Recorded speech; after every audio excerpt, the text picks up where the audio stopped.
Assalamualaikum warahmatullahi wabarakatuh. Buat sahabat ceria semuanya, sampai ketemu Mas. Alhamdulillah. Kali ini kita bertemu dalam channel YouTube RSUD Cibarang, salah satu di program kita di Hit Hot. Kita ketemu dengan salah satu penggawa RSUD Cibarang, dan beliau sehari-harinya sebagai penata anestesi, ya, sebagai penata anestesi. Dan betul kan begitu Mas Udin? Betul, dokter. Oke. Dan biasa dipanggil Mas Udin, nama lengkapnya adalah Fakhrudin, ya. Beliau saat ini sebagai koordinator nih ceritanya. Koordinator anestesi ya Mas ya? Apa sih Mas? Anestesi apa sih Mas? Katanya sih koordinator, dokter. Insya Allah. Ya, betul. Insya Allah. Ya, mudah-mudahan amanah ya. Amin.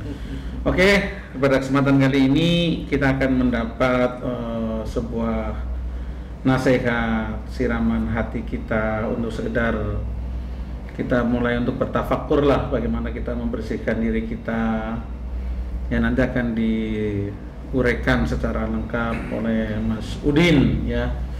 Dan oke, Mas Udin siap? Siap. Oke, thank you Mas Udin, dan silakan Mas Udin untuk menyampaikan tausiah kita buat kita semua biar kita menjadi lebih bening. Amin. Monggo silakan. Oke. Terima kasih atas waktu yang diberikan. Assalamualaikum warahmatullahi wabarakatuh. Waalaikumsalam warahmatullahi wabarakatuh. Alhamdulillah rabbil alamin.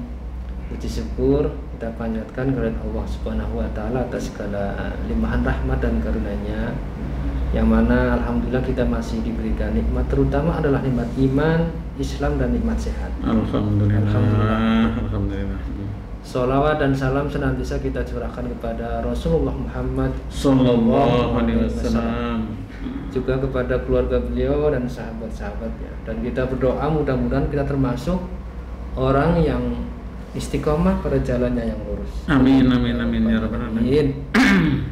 Ada sebuah ilustrasi. Ketika kita berada dalam sebuah kendaraan, mobil katakanlah itu, entah kenapa suatu sebab, ya mungkin hujan lebat, sampai-sampai kaca mobil itu tertutup oleh kotoran. Masya Allah. Akibatnya kita yang berada dalam mobil itu tidak bisa melihat jalan. Lihat jalan yang nggak bisa. Betul. Susah ya. Betul. Nah, tentu kira-kira yang pertama kali dilakukan itu sibuk mencari jalan atau membersihkannya terlebih dahulu. Tentu adalah membersihkannya terlebih dahulu. Masya Allah.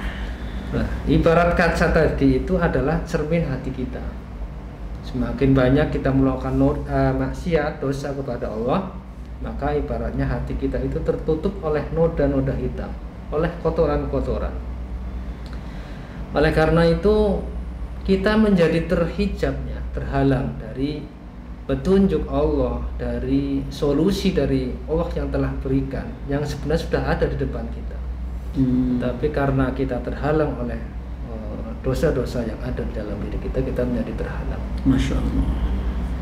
Akibatnya dari hati yang kotor itu juga kita tidak bisa menerima cahaya Allah. Artinya nggak bisa tembus gitu ya. Betul, karena masih ibarat dinding kacanya terhalang oleh kotoran tadi. Akibatnya mungkin orang menasihati kita, walaupun nasihat itu baik, ya kita tidak mau menerimanya. Tertutup gitu ya. Betul. Masya Allah. Tidak sedikit bahkan merasa tersinggung. Innalillahi. Mudah-mudahan kita tidak seperti itu. Ya, mudah-mudahan janganlah ya, kita terhindar dari hal-hal yang orang yang ngeyel gitu, sulit untuk dinasihati ya. Betul. Nah, salah satu amalan untuk membersihkan kotoran-kotoran tadi adalah dengan istighfar. Istighfar. Walaupun ada lagi amalan yang lainnya, tapi kita di sini membahas tentang istighfar. Suatu saat seorang ulama besar, Syekh Hasan Al-Basri, itu ditanya oleh beberapa orang tamu yang datang ke rumahnya. Ada 4 pertanyaan yang ditujukan kepada beliau. Yang pertama, wahai Syekh, negeri kami sudah lama tidak diguyur hujan, kekeringan melanda. Kira-kira amalan apa wahai Syekh untuk mengatasi dari masalah tersebut? Maka jawaban Syekh, perbanyaklah istighfar. Kemudian ada lagi tamu yang datang ke rumahnya kemudian bertanya lagi, wahai Syekh, saya mengalami kesulitan harta, ya, miskin, kekurangan harta, keuangan dan sebagainya. Maka jawaban beliau Syekh Hasan Al-Basri, perbanyaklah istighfar. Masya Allah, istighfar lagi gitu ya. Istighfar lagi. Istighfar lagi. Tidak hanya itu saja, kemudian datang lagi tamu yang ketiga, kemudian bertanya lagi, wahai Syekh, mohon maaf, saya sudah lama menikah Syekh, tetapi belum dikaruniai dengan keturunan atau anak. Maka jawaban Syekh sama, perbanyaklah istighfar. Istighfar lagi. Istighfar lagi. Nah, tamu yang keempat datang kemudian bertanya lagi, wahai Syekh, kebun-kebun kami gagal panennya, paceklik, terkena hama dan sebagainya, sehingga ini menjadikan masalah bagi kami. Kira-kira amalan apa yang bisa menyuburkan negeri-negeri kami yang tidak subur itu? Maka jawaban Syekh, perbanyaklah istighfar. Istighfar lagi. Jadi 4 problematika hidup itu dijawab oleh Syekh Hasan Basri hanya dengan istighfar gitu ya. Betul, hanya istighfar. Dan satu penanya lagi dalam tanda petik sedikit protes. Wahai Syekh, loh kenapa kok semua permasalahan jawabannya sama gitu? Istighfar gitu ya. Lagi istighfar gitu. Nah, kata Syekh Hasan Al-Basri kurang lebihnya ya, loh bukan saya Syekh yang mengatakan itu, tapi itu sudah jelas janji Allah dalam Quran surat Nuh ayat 10 gitu. Gitu. Yang artinya kurang lebih, dan mohon ampunlah kamu kepada Allah, niscaya aku Allah akan memberikan yang pertama, Allah akan menurunkan hujan yang lebat, kata ayat itu. Jadi karena ayat itu seperti itu. Betul, redaksinya seperti itu. Masya Allah. Yang kedua, Allah akan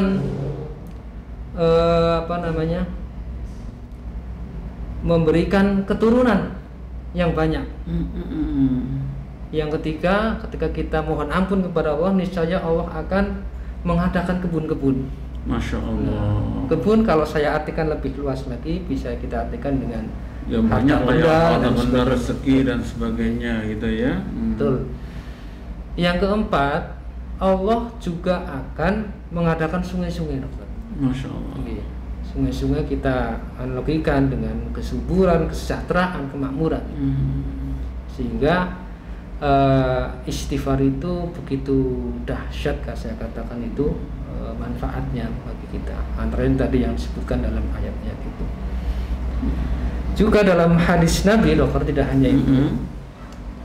Hadis riwayat Ahmad kalau tidak salah, bahwa barang siapa yang melazimi istighfar, membiasakan, memperbanyak membaca istighfar, maka Allah akan memberikan 2. Yang pertama, Allah mengganti kesempitan kita itu menjadi kelapangan. Masya Allah. Jadi kalau kita banyak istighfar, yang kita merasa ya Allah ini kok semua tempat masalah tumpuk bisa menjadi plong gitu ya, salah satunya. Betul. Itu janji Rasul dan Allah pasti benar. Insya Allah. Nah, ya kesulitan, kesempitan, ya apa saja yang mungkin problematika hidup, keuangan dan sebagainya. Itu janji Allah akan melapangkannya. Yang kedua, siapa yang membiasakan membaca istighfar, melazimi membaca istighfar, maka Allah akan memberikan solusi dari setiap masalah kita. Masya Allah. Jadi jangan khawatir, jangan berputus asa, jangan berkecil hati ketika kita mendapatkan sebuah problematika hidup, sebuah masalah. Sudah serahkan saja kepada Allah. Amalannya antara lain istighfar tadi. Sering membaca istighfar dalam syukur setiap kegiatan kita lah. Dalam kita bekerja, awali dengan istighfar. Bismillah, istighfar pada saat bekerja dan seterusnya. Masya Allah. Nah, sekarang pertanyaannya adalah, Saya sudah banyak istighfar ini. Iya, sebenarnya ini dari tadi yang pengen saya tanya nih, istighfar yang seperti apa sih gitu. Saya tunggu-tunggu saja ini. Saya udah banyak istighfar lama gitu ya. Ya mungkin banyak kesempatan istighfar lah yang setiap saat sih. Tapi kok ya doa saya belum terkabul gitu. Nah, kira-kira kenapa gitu ya? Nah, mungkin ada beberapa sebab untuk itu. Yang pertama, bisa jadi kita itu mengingat Allah, meminta kepada Allah, berzikir kepada Allah hanya pada saat sempit saja, Robert. Masya Allah. Nah, itu. Tetapi artinya kita tidak setiap waktu ingat ya, seperti yang kemarin sebelumnya nih, kalau segala permasalahan itu selalu libatkan Allah. Betul. Dari Ustadz Adrian kemarin. Sepakat sekali saya itu. Jadi pada saat lapang mungkin kita lupa. Mungkin kita lupa bahwa segala keberhasilan itu diperoleh mutlak atas diri kita. Merasanya itu. Nah, itu termasuk ujub, itu sombong. Ya mungkin syariatnya lewat kita, tapi mutlak itu adalah qadarullah. Jadi itu yang pertama ya. Karena hadis Nabi dalam riwayat Tirmidzi kalau tidak salah. Barang siapa yang ingat kepada Allah pada saat lapang, maka aku Allah akan ingat kamu pada saat sempit. Oh, ini udah jelas banget ya gitu ya. Jadi kita jangan picik dong ingat Allah hanya sekedar pada saat kita kesusahan ingat, pada saat enak enggak. Oh, itu karena gue dong gitu loh.